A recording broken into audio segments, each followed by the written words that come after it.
आज गणतंत्र दिवस की शुभकामनाएं प्रदेशवासियों को। प्रतिवर्ष ये दिन हमारे लिए एक नया उत्साह, नई उमंग लेके आता है। इतिहास बनाया कांग्रेस ने। महात्मा गांधी के सानिध्य में जिस प्रकार से पंडित नेहरू ने, सरदार पटेल ने, मौलाना अबुल कलाम आजाद ने, अम्बेडकर साहब ने जो संविधान बनाया, आज 75 वर्ष हो गए। अमृत महोत्सव तो मना रहे हैं, पर जो संविधान निर्माण हुआ, मुल्क आज़ाद हुआ, त्याग बलिदान कुर्बानी हुई, उसके कारण संभव हुआ। और 75 साल का सफर तय करते करते आज हम कहाँ के कहाँ पहुँच गए हैं। फिर भी हमारे कुछ देश के नेता उसको नकार रहे हैं। इससे बुरी बात क्या हो सकती है। अनफॉर्चुनेट है देश के लिए कि देश और दुनिया जानती हिंदुस्तान आज़ादी के वक्त क्या था, हम कहाँ पहुँच गए। ये गणतंत्र दिवस वो बातें में याद दिलाता है, संकल्प लेने का वक्त देता है कि आने वाले वक्त में हम लोग और मजबूत करें संविधान को। आज संविधान हो चाहे लोकतंत्र हो, उसके लिए ऐसा माहौल बन गया कि पता नहीं क्या होगा आने वाले वक्त में। तमाम एजेंसियों पे दबाव है देश के अंदर, चाहे जुडिशरी हो चाहे अन्य एजेंसी हो। अशांति का माहौल है, अविश्वास का माहौल है, तनाव का माहौल। हम बार बार कहते हैं कि प्रेम, मोहब्बत, भाईचारा, सद्भाव होना चाहिए आपस में देशवासियों में, सभी धर्म, सभी जाति लोगों में, जिससे हम लोग और मजबूत हो सके। इस मुबारक मौके पर मैं फिर कहना चाहूँगा तमाम युवा पीढ़ी को जो हमारा इतिहास है उसका अध्ययन करना चाहिए। हमारे उन नेताओं ने जिन्होंने त्याग बलिदान किए, ज्ञात व अज्ञात, उन सबको याद करते हुए अपने फ्यूचर को बनाने के लिए, क्योंकि कल का भविष्य, देश का भविष्य उन पर निर्भर करेगा। युवा पीढ़ी में अच्छे संस्कार, संस्कृति, परंपराएं कायम हो, उस संविधान को सामने रख करके संकल्प लेके आगे बढ़े, ये मेरी शुभकामनाएं उनके प्रति भी है। सर, आपके कुछ युवा नेता तो पार्टी छोड़ के जा रहे हैं, आप कह रहे हैं कि अब आप ये कांग्रेस इतना बड़ा संगठन है, कांग्रेस एक आंदोलन की तरह देश के अंदर है। आज 135 साल का इतिहास अगर है, लंबा इतिहास है, तो आप सोच सकते हो कि इसके अंदर ये समुद्र की तरह है, समुद्र की तरह है। इसमें पहले भी कई लोग गए बड़े बड़े, उनको वापस आना पड़ा पार्टी के अंदर। ये इतिहास गवाह है। मैं नाम तो क्या लूं लोगों के, परंतु आप जानते हो, देश जानता है, बड़े बड़े नेता पार्टी छोड़ के गए, वापिस आए। ये पार्टी का एक औरा है देश के अंदर, घर घर के अंदर है। आज भी एकमात्र पार्टी के सत्ता में हम नहीं है, एकमात्र पार्टी कांग्रेस पार्टी जो पूरी देश के हर गांव में बसेगी, हर घर में बसेगी, मिलेगी आपको।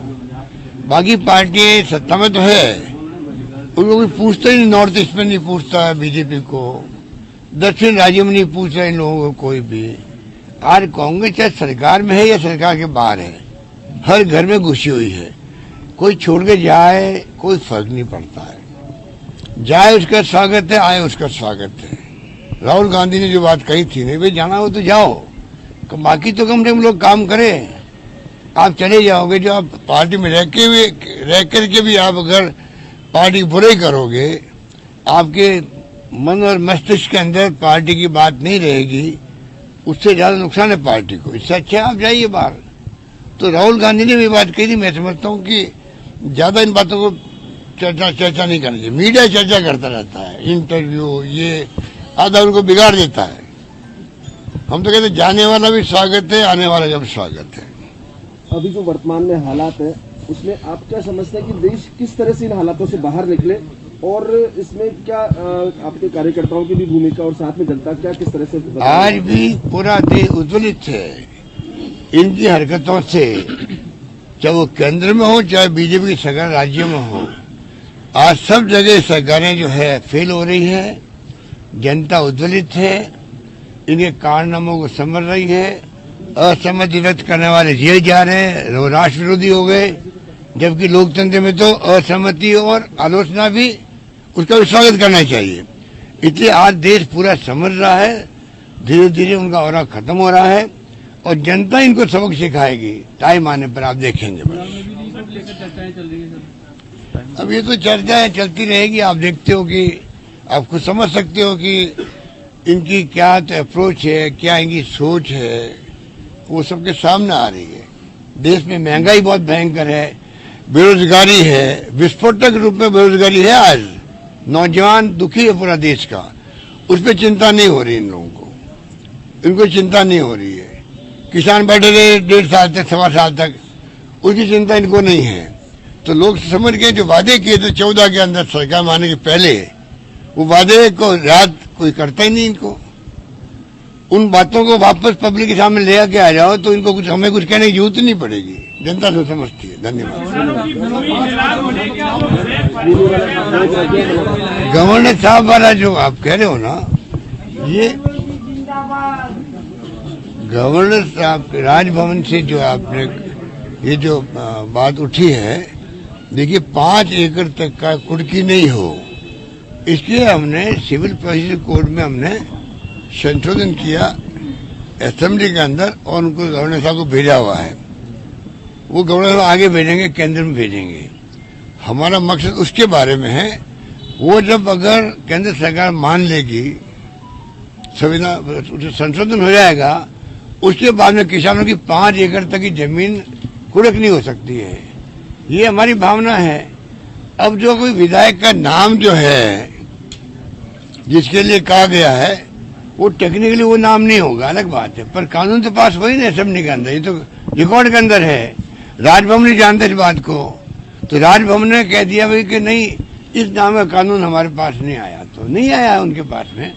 वो सीवीसी का कानून जो संशोधन हुआ है वो उनके पास गया हुआ है, वो पेंडिंग है। ये बात हमने कहा। हम चाहेंगे कि किसी किसान की जमीन कुर्की क्यों हो, और 5 एकड़ तक कम से कम गरीब किसान है, अगर वो कोई कारण से डिफॉल्ट हो गया तब भी जमीन कुड़क नहीं होनी चाहिए। हमारी मंशा है। उस मंशा के अंतर्गत असेंबली में हमने कानून पास करवाया। आज भी हम उस पर कायम है, कल भी कायम रहेंगे हम लोग। और जो इस प्रकार से जो अभी कुर्की आई है कई जिलों के अंदर, वो भी इसलिए आई जो राष्ट्रीयकृत बैंकें हैं, जो केंद्र के अंदर में आती है, जो ग्रामीण विकास बैंकें हैं, वो भी केंद्र के अंदर में आती है इनडायरेक्ट रूप में। उनके जो कर्जे हैं चुका नहीं पा रहे थे, और कानून कहता है इसलिए वो कुर्की निकल गई उनकी। इसमें राज्य सरकार का कोई दोष नहीं है। और विपक्ष को पूछो, कानून आपकी सरकार का, बैंकें आपकी है, केंद्र सरकार की है बैंकें, उसकी कुर्कियां निकल रही है, आरोप सरकार पे लग रहे हैं, राजस्थान के ऊपर लग रहे हैं। हमने कर्जे माफ किए, ये उस पर गलतफहमी पैदा कर रहे हैं। अरे इनके जमाने के कर्जे भी हमने माफ किए हैं। इन्होंने 50,000 तक कर्जा माफ किया, हमने अनलिमिटेड कर दिया। जिस किसान का कर्जा माफ 50,000 किया, हमने उसका 1 लाख, 2 लाख, 2.5 लाख जितना भी था वो सब माफ कर दिया। फिर भी जनता को गुमराह कर रहे हैं।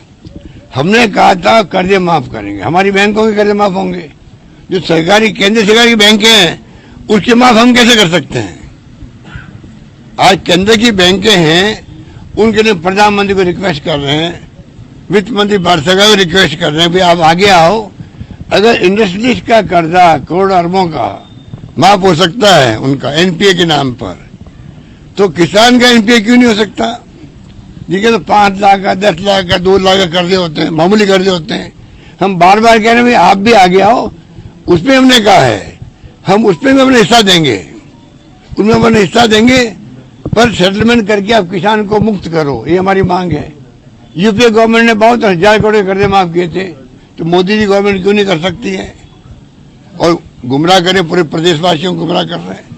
इनकी पोल सब असत्य बोलेंगे जितना ये लोग, जितने नेता बीजेपी के स्थानीय राजस्थान के नेता, ये सब एक्सपोज होते जा रहे हैं राजस्थान के अंदर, इसलिए बार बार चुनाव हारते हैं लोग।